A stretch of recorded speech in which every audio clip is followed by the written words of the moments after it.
Hey, what's up guys, it's Mike from TechPB, and today we're going to do just a little, like a small upgrade show on the BT TM7.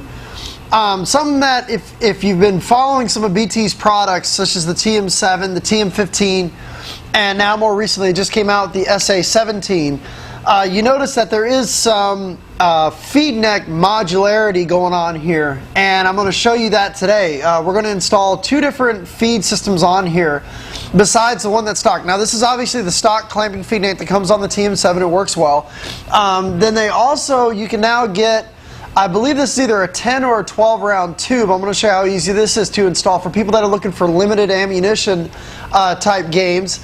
And also I'm going to show you how easy it is to install the Rip Clip, which is basically you pull this off and it's two screws. Very, very quick and easy. So let's go ahead and get the camera in a little bit closer and let me show you how to install this.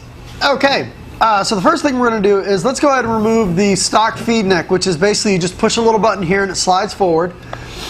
So let's go ahead and push the button. And on the Picatinny rail, you don't really catch it when you first see the gun, but there actually is it's actually thinner right here than it is in the front and the back.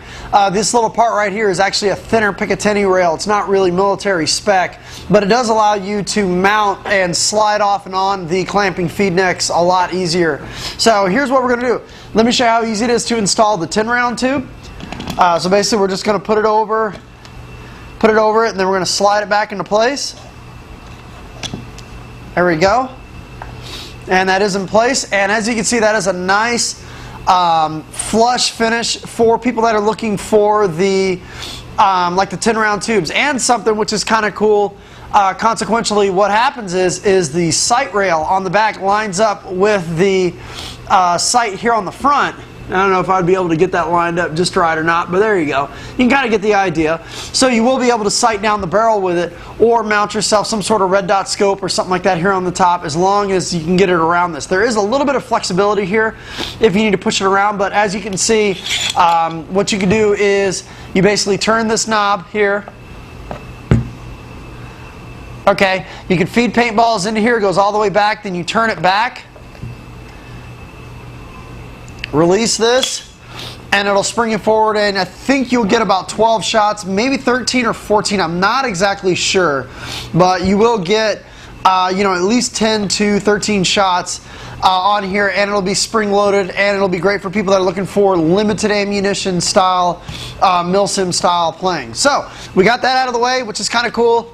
Almost makes your gun almost stock class. I mean, you know, maybe rock and cock, I guess, you know, get rid of the spring, I don't know, but you'd have to use a CO2 cartridge, per the rules of stock class, of course. Let me show you how easy it is to install a Rip Clip. This is actually really quick and easy.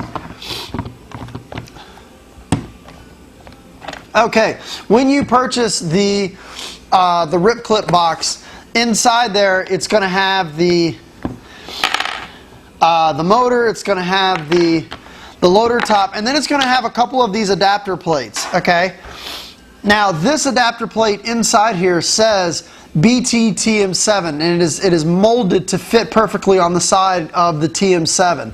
It also has one in here for the TM15, and I definitely could see them coming out with one that would fit the SA17 in the future.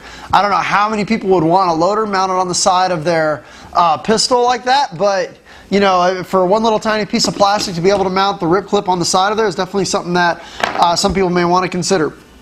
If they already have like a TM7 or a TM15 and they already have a Rip Clip, you know, buy a $10 adapter plate and you can mount it on the side of an SA17. Pretty cool. Okay, so let's go ahead and put on the adapter plate. Like I said, this is the one that is for the TM7. Slides right into place right there. And then you just make sure that you line it up with the hole. There we go.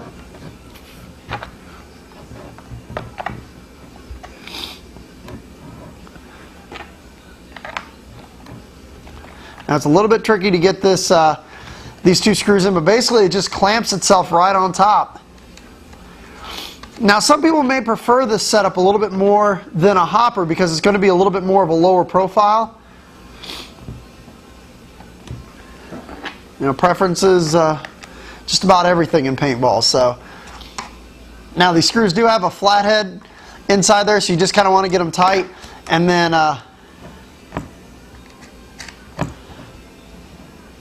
There we go. That's it.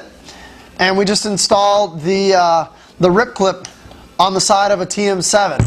So for people that are looking for, like I said, a little bit of a lower profile or are looking to sight down the barrel, which a lot of people really like to do, this would definitely be a good investment. Now the Rip Clip does run off of 4 AA's. I do recommend that if you are at a scenario game, just because of how long this thing stays on, you want to replace it after each day of play. You know, 5, 6, 7 hours of that thing staying constantly on. You definitely want to look into replacing the batteries for the next day of play. I would recommend, especially if you're doing a lot of shooting out there, it's better just to go ahead and replace it. Put new AA's in there, and for the second day, that way you don't have to worry about it running out of batteries on the second day of play. So that's about it. Pretty easy. It runs off of sound. It works great. It's based just like the Reloader B or the Magna. It's based off of Empire sound technology, and it works great. So there you go. That is the Rip Clip mounted on the side of the TM7, and also we talked about mounting the small 10 or 12 round tube on the side as well. Thank you very much.